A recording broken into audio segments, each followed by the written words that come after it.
Ibu bapak dan saudara-saudaraku yang kami kasih di dalam Kristus Yesus, marilah kita bersama-sama membuka Alkitab kita masing-masing. Kita akan membaca dari Injil Matius pasal yang ke-9 ayat 27 sampai dengan ayat yang ke-34. Sebelumnya kita bersama satu dalam doa. Bapa Surgawi, Bapa yang kami sembah di dalam nama Tuhan kami Yesus Kristus, puji syukur kami naikkan kepadamu Bapa, karena kasih-Mu, karena berkat-Mu, karena perlindungan-Mu. Pada saat ini kami bisa berkumpul dalam keadaan selamat. Bapa, sebelum kami membaca, merenungkan sabda-Mu, ampuni segala dosa dan kesalahan kami. Kuduskan hidup dan kehidupan kami dengan darah-Mu yang kudus. Terima kasih Bapa, terima kasih Tuhan. Sekali lagi Bapa, kami rindu mendengarkan sabda-Mu. Urapi hamba-Mu dengan kuat kuasa sorgawi dan sembunyikan hamba-Mu di balik kuasa darah-Mu. Kami sambut firman-Mu dalam Kristus Yesus. Haleluya. Amin. Matius 9 ayat 27 sampai dengan 34, demikian sabda Tuhan. Ketika Yesus meneruskan perjalanannya di sana, dua orang buta mengikutinya sambil berseru-seru dan berkata, "Kasihanilah kami, hai anak Daud." Setelah Yesus masuk ke dalam sebuah rumah, datanglah kedua orang buta itu kepadanya dan Yesus berkata kepada mereka, "Percayakah kamu bahwa aku dapat melakukannya?" Mereka menjawab, "Ya Tuhan, kami percaya." Lalu Yesus menjamah mata mereka sambil berkata, "Jadilah kepadamu menurut imanmu." Maka meleklah mata mereka dan Yesus pun dengan tegas berpesan kepada mereka, katanya, "Jagalah supaya jangan seorang pun mengetahui hal ini." Tetapi mereka keluar dan memasyurkan dia ke seluruh daerah itu. Sedang kedua orang buta itu keluar, dibawalah kepada Yesus seorang bisu yang kerasukan setan. Dan setelah setan itu diusir, dapatlah orang bisu itu berkata-kata. Maka heranlah orang banyak, katanya, yang demikian belum pernah dilihat orang di Israel. Tetapi orang Farisi berkata, dengan kuasa penghulu setan, ia mengusir setan. Amin. Ibu bapak dan saudara-saudaraku yang kami kasih di dalam Tuhan, bacaan kita pada hari ini didahului sebelumnya yaitu ayat 23 dari Matius pasal yang ke-9.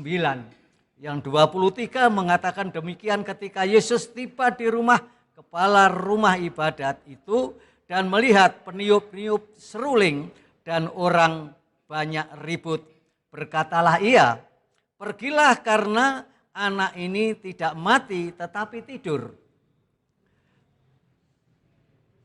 Tetapi mereka menertawakan dia.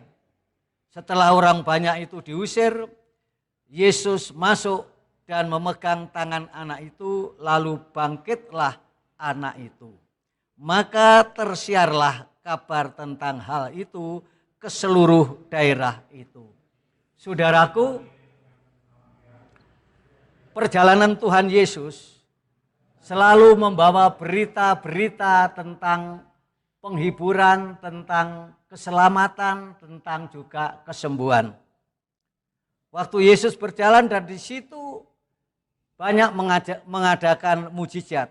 Ayat 23, dia masuk ke tempat orang-orang yang susah hati karena anaknya mati. Nah saudara, orang tua siapa yang tidak susah kalau anaknya mati? Di situ perlu penghiburan. Dan Yesus datang masuk rumah itu membawa penghiburan. Ini yang perlu sekali di dalam suasana yang seperti ini. Kita perlu dihibur oleh Tuhan Yesus dan kita perlu mendengarkan suara Yesus. Sebab itu ibu bapak dan saudara-saudara, Yesus datang tidak hanya membawa penghiburan, tetapi membawa kesembuhan. Membawa kesembuhan. Dan sebelum itu membawa kebangkitan anak yang sudah mati ini bisa bangkit dan hidup kembali. Inilah ibu bapak dan saudara-saudara, mengapa Abraham itu dikatakan bapak orang beriman. Karena pada waktu itu Abraham percaya sepenuhnya bahwa Tuhan itu mampu menghidupkan orang mati. Sebab itu waktu Ishak suruh mempersembahkan, dia persembahkan. Nah saudara-saudara, terjadi juga di Yerusalem pada waktu itu, ibu bapak dan saudaraku, anak yang sudah mati, orang tidak, katakan dalam Alkitab, mentertawakan waktu Yesus mengatakan anak ini tidak mati tetapi tidur. Nah saudaraku, memang dunia tidak mampu menerima kasih Yesus, ucapan Yesus yang sepenuhnya. Hanya orang-orang yang percaya saja yang mampu menerima kuasa dan penghiburan dari Tuhan Yesus. Sebab itu Yesus menyatakan kasihnya, anak itu dipegang. Dan dunia tidak mungkin bisa membendung kuasa-kuasa Roh Kudus yang menyiarkan kuasa Yesus menyembuhkan dan membangkitkan anak mati itu. Itulah yang menyebabkan ayat 27 dikatakan ketika Yesus meneruskan perjalanannya di sana, dua orang buta mengikutinya sambil berseru-seru dan berkata, "Kasihanilah kami, hai anak Daud." Luar biasa ibu bapak dan saudara-saudaraku. Orang yang berani mengatakan anak Daud pada situasi yang seperti itu adalah orang-orang yang benar-benar beriman penuh kepada kuasa Yesus. Sebab itu kata Tuhan Yesus dalam ayat 28, "Percayakah kamu bahwa aku dapat melakukannya?"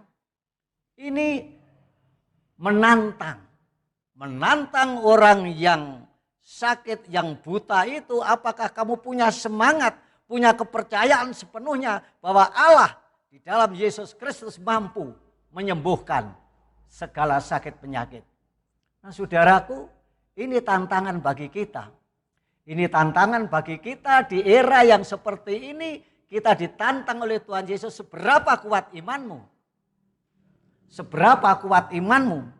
Di situ dia, "Percayakah kamu bahwa aku dapat melakukannya?" Itu tidak hanya diberikan kepada orang buta pada waktu itu, tapi diberikan kepada kita saat ini.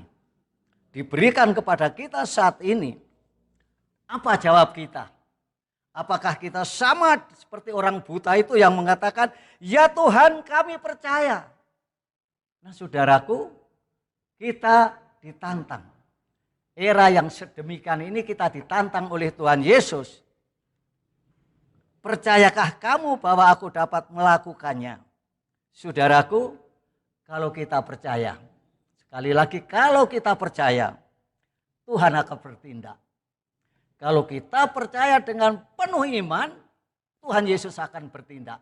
Kalau Tuhan Yesus akan bertindak dan Tuhan Yesus bertindak, Tuhan memberi penghiburan, Tuhan memberi kesembuhan, Tuhan memberi kehidupan, Tuhan memberi keselamatan. Sebab itu ayat yang 29 mengatakan, "Jadilah kepadamu menurut imanmu." Bukan iman orang lain. Jadilah kepadamu menurut imanmu. Inilah firman Tuhan Yesus. Jadi apa yang terjadi di dalam kehidupan kita, Yesus mampu melakukan mujizat sesuai dengan iman kita. Sesuai dengan iman kita, Tuhan Yesus mampu melakukannya. Sebab itu Tuhan Yesus mengatakan, "Jadilah kepadamu menurut imanmu." Nah saudaraku, itulah yang terjadi. Sehingga ayat 30 mengatakan, "Maka meleklah mata mereka." Saudaraku, ini bukan suatu kebetulan. Tetapi kuasa Yesus mampu memberi terang kepada kita. Dunia ini penuh dengan kegelapan, ibu bapak dan saudara-saudara. Kalau kita beriman kepada Tuhan Yesus mampu melakukan sehingga kita mampu, mata kita melek melihat terang yang dari Tuhan Yesus. Saudaraku, itulah yang perlu kita imani, bahwa kuasa Tuhan Yesus, kalau kita berpegang kepada janji Yesus dan iman kita kuat, sehingga Tuhan Yesus sekali lagi katakan, percayakah kamu bahwa aku dapat melakukannya? Ini tantangan sekali lagi. Mari kita imani dan benar-benar kita berpegang teguh kepada janji Yesus dan beriman sepenuhnya. Sehingga Tuhan Yesus berfirman, berkata pada kita, jadilah kepadamu menurut imanmu. Tuhan memberkati saudara-saudara. Amin.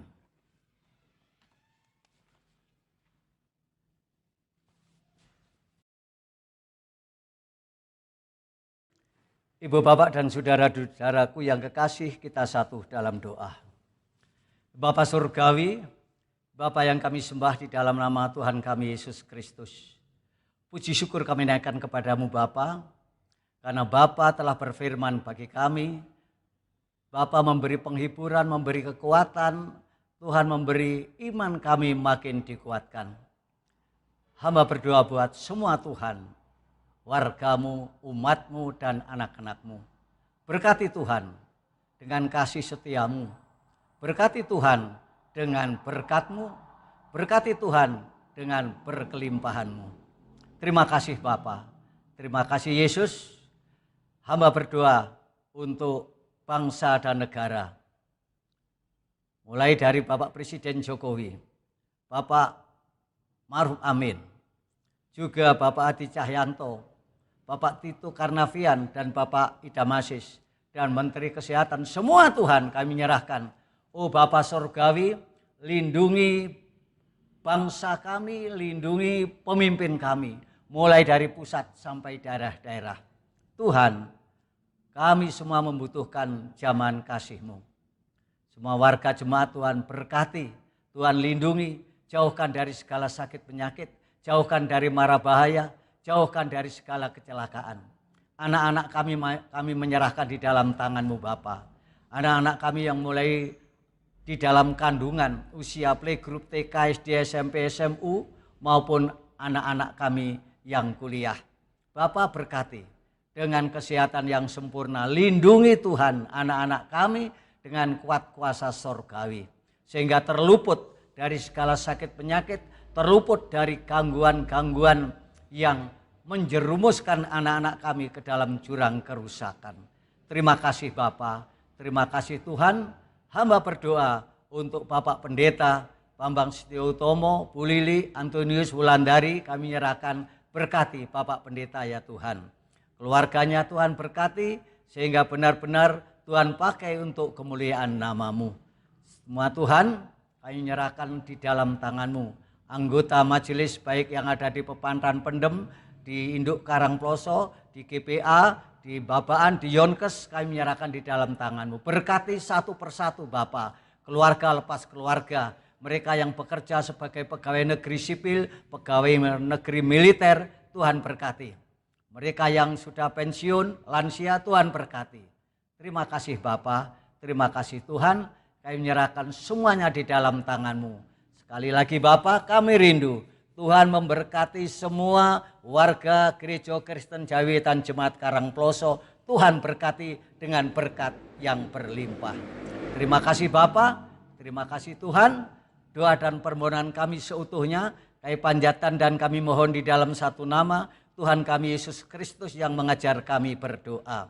Bapa kami yang di surga, dikuduskanlah nama-Mu, datanglah kerajaan-Mu, jadilah kehendak-Mu di bumi seperti di surga. Berikanlah kami pada hari ini makanan kami yang secukupnya, dan ampunilah kami akan kesalahan kami, seperti kami juga mengampuni orang yang bersalah kepada kami. Dan janganlah bawa kami ke dalam pencobaan, tapi lepaskanlah kami daripada yang jahat. Kalau yang punya kerajaan dan kuasa dan kemuliaan sampai selama-lamanya. Kiranya kasih karunia, damai dan sejahtera dari Allah Bapa, Putra dan Roh Kudus menyertai kita sekalian mulai saat ini hingga Kristus datang yang kedua kali. Haleluya. Amin.